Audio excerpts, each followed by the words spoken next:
Hello friends. Hello friends, இன்றைக்கி வந்து மட்டனும் ஒரு நுரையீரலும் வாங்கியாச்சு. மட்டனை கிரேவி வச்சுட்டு நுரையீரலை வறுக்கலான்னு பிளான் பண்ணியிருக்கேன். வாங்க போய் கடைன்னு சமையலை ஸ்டார்ட் பண்ணுவோமா? ஏன்னா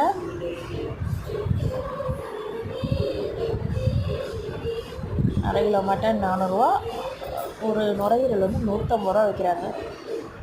எனக்கு மட்டனை விட நுரையீரல் ரொம்ப பிடிக்கும். அது கொஞ்சம் நறுக்குன்னு சாப்பிட்றது கொஞ்சம் டேஸ்ட்டாக கொஞ்சம் இதாக இருக்கும். மட்டனை வேக வச்சு சூப் எடுத்து கொடுத்துட்டு நுரையீரல் வறுத்துட்டு கிரேவி வச்சு சமைச்சிடுவோம். கூட சாதம் வந்துக்கிட்டு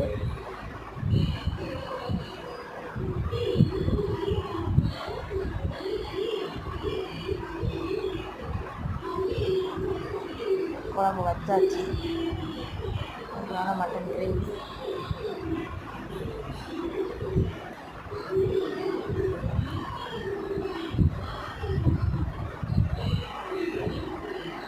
நுரையீரல் வறுத்தாச்சு.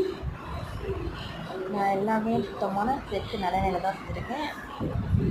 நல்லெண்ணெய் ரொம்ப சேர்த்துக்கேன். சரி, ஒரு ஐஸ்கிரீம் வாங்கி வந்துட்டு அப்படியே கொஞ்சம் சாப்பாடை சாப்பிட்டு ஒரு ஐஸ்கிரீம் எடுத்து சாப்பிடுவோன்னு முடிவு பண்ணிட்டேன். எனக்கு கொஞ்சம் ரொம்ப லேட் ஆகிடுச்சு. கொஞ்சம் லேட்டாக தான், காலையில் 11 மணிக்கு தான் எழுந்திரிச்சோம். அப்போ ஓடி சாப்பிட்டோம். சரி, கொஞ்சம் லேட்டாக சமைச்சிக்கலாம் லேட் ஆச்சு. அதனால தான்.